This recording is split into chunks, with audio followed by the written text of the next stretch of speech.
It was not easy um, to be an unconflicted Jew at Harvard because there was the hostility towards Israel overspilled Israel, and it still does, which is why there was a real sense of discrimination against Jews, not just against people who were, protesting for Israel's right to exist. And unfortunately, this is, I mean, we use Harvard as a sort of symbolic example, but it is hardly the only example of that in America, especially on elite campuses. People sometimes forget, and this is why I say it's important to also embrace friends. Of the 5,000 campuses in America, there were protests on like 150 or 200 of them, but almost all of them were elite campuses. So that should tell us something about what we're not doing right.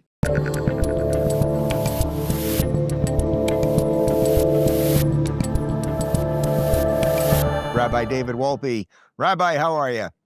I'm well. How are you, Dave? I'm doing all right. So I thought, since it is the end of 2025, and you're the official, I don't know if I could have put this in the title, but you're kind of the official rabbi of the Rubin Report.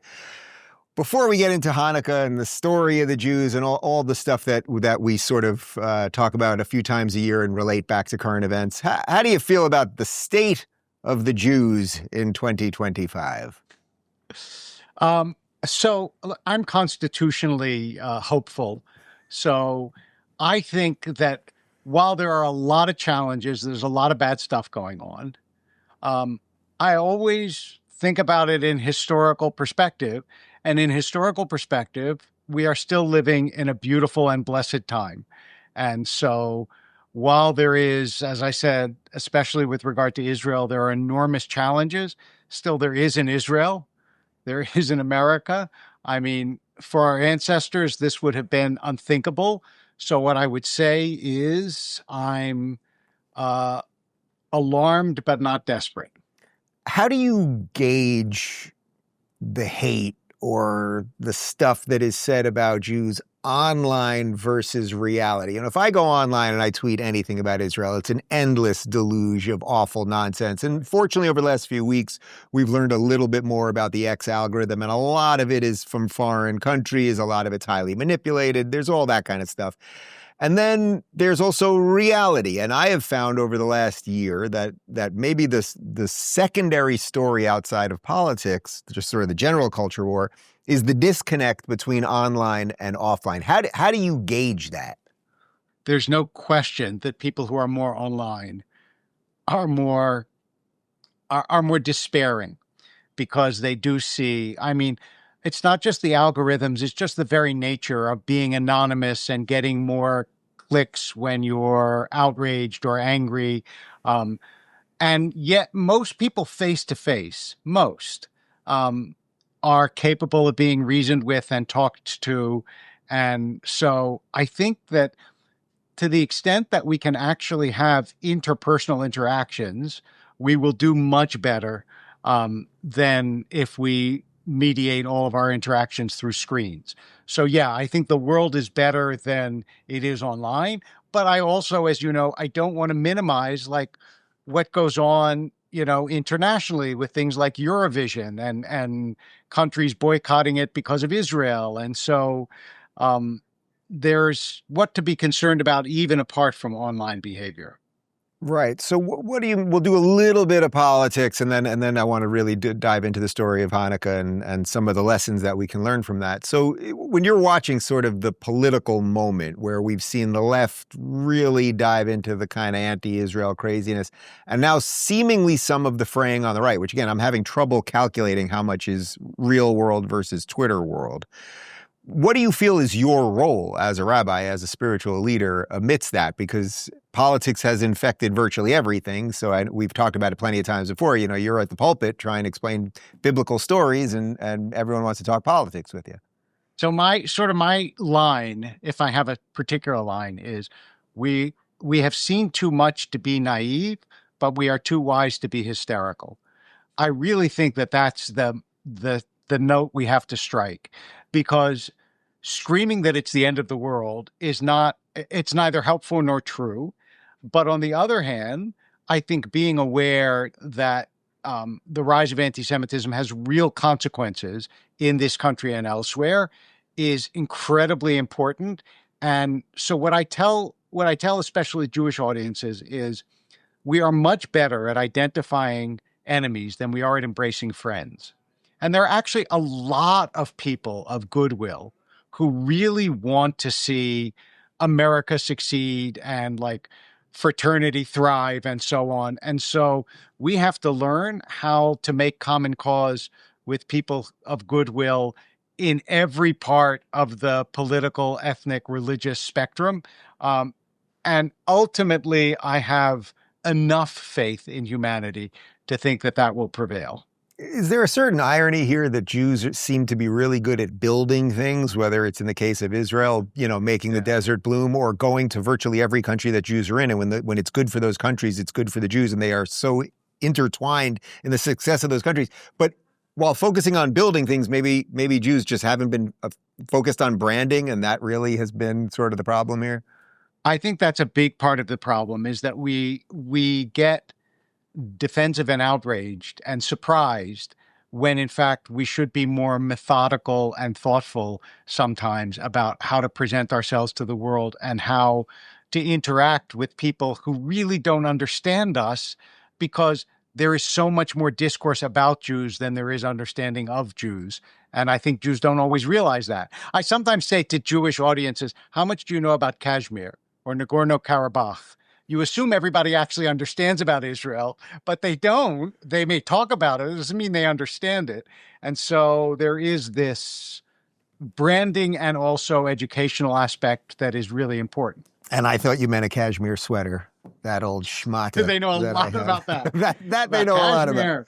All right, so let's. I know a good place for you. Yeah, exactly. All right, so let's talk about Hanukkah a little bit. We've done this a couple times on the shows over the years, but I like talking about some of the history of these things, of these holidays with you, why people keep telling the same stories over for thousands and thousands of years. But Hanukkah, which is a kind of in some sense, a smaller holiday, but I'll let you elaborate on that.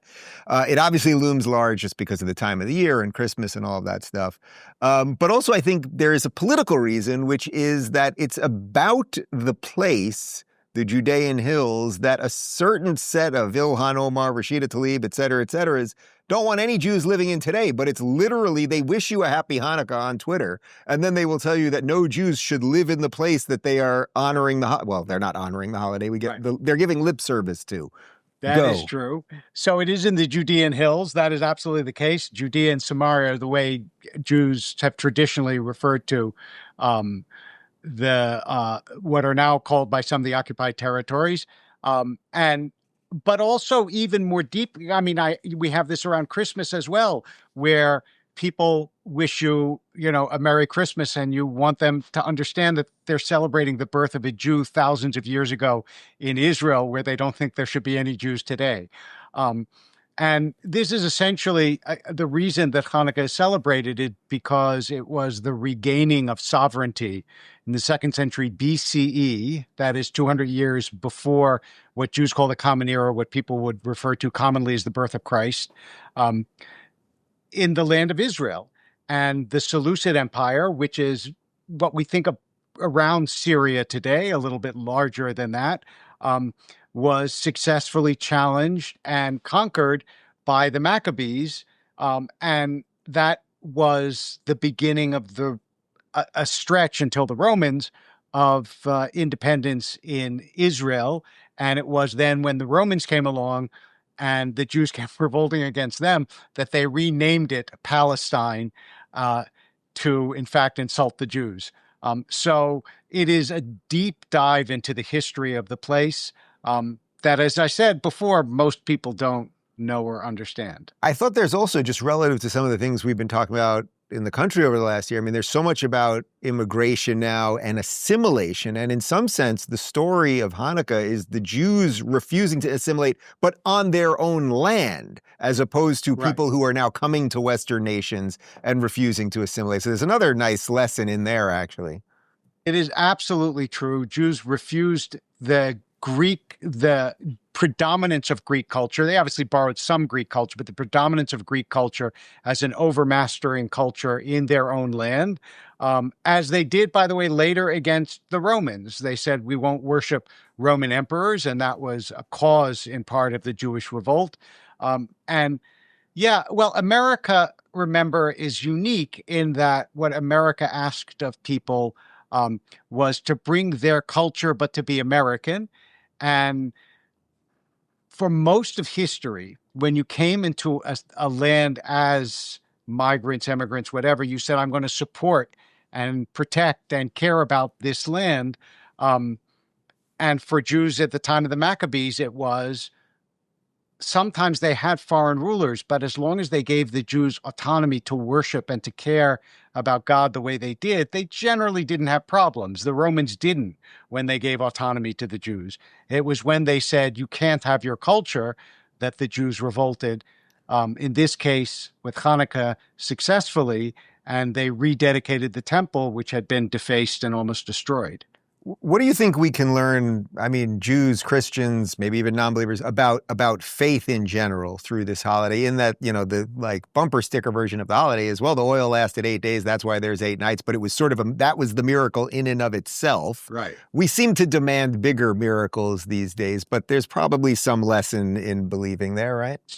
So there is a lesson in the lights, absolutely, even though the story came much later than the book of Maccabees. We learn about the story of Hanukkah from the Maccabees 1 and 2, which are not in the canon of the Hebrew Bible, but they were written later.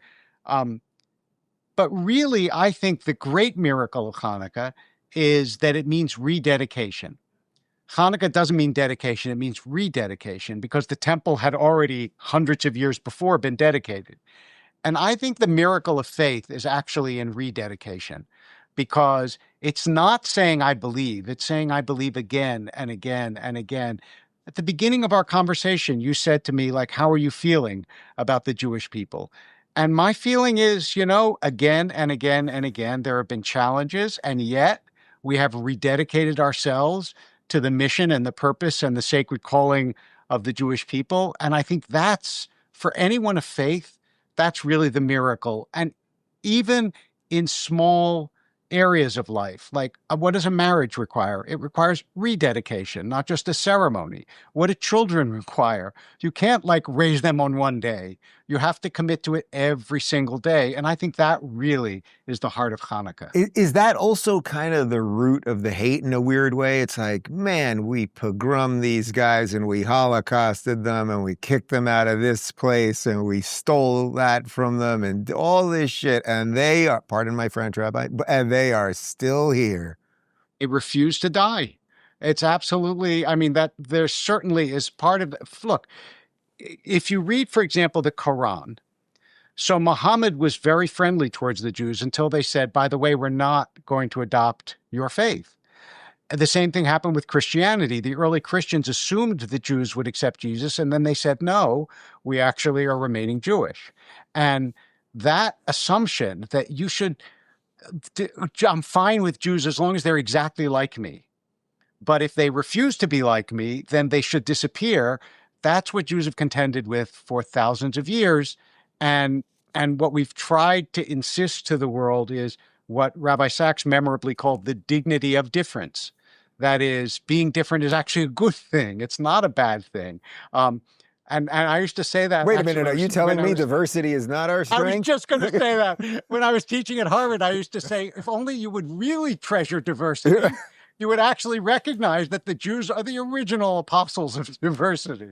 And all right, wait, let's talk about teaching at Harvard for a second. So people hear Harvard, they hear rabbi. These are things that shouldn't be at odds with each other, but somehow probably are to some extent at this point, even in the theological sense, I'm going to guess.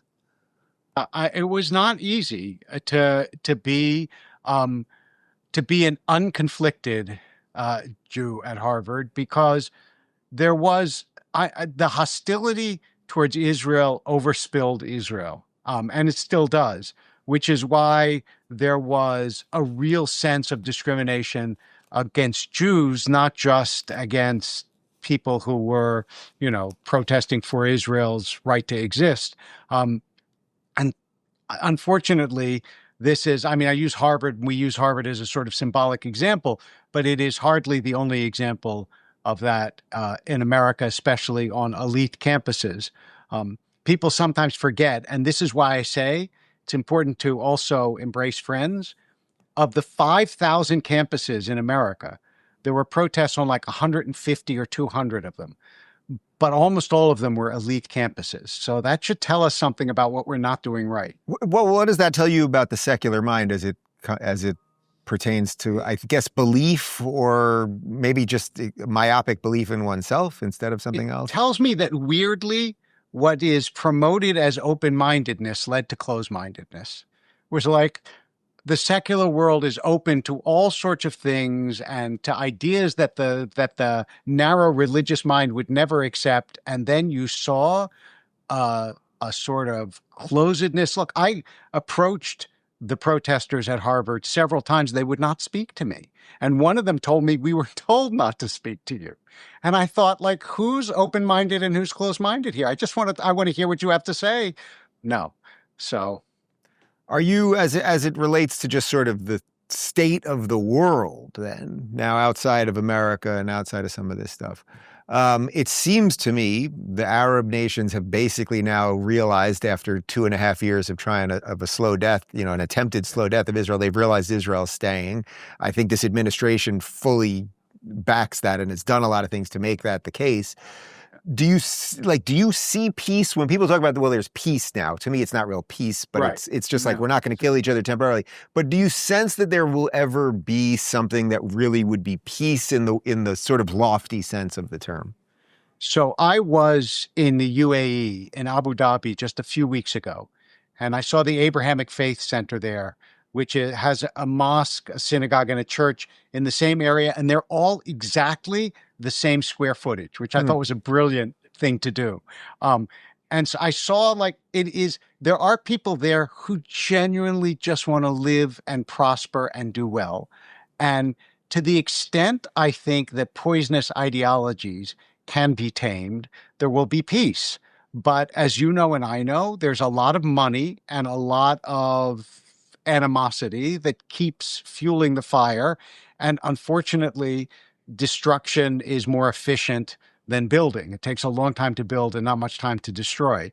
So I'm hopeful that that spirit will catch, and that people in other nations in the Middle East will look to places like the UAE and say, look at the life they're living, which is really a very successful and hopeful kind of cooperation, not only with Israel, but with their neighbors. And I would say peace is not immediate, but the horizon of history is long. What do you think about that from an American perspective? Because, basically since October 7th, one line that I've said repeatedly is, you don't have to, as an American, you don't have to care about the Jews one way or another. You certainly don't have to care about Israel or any other country.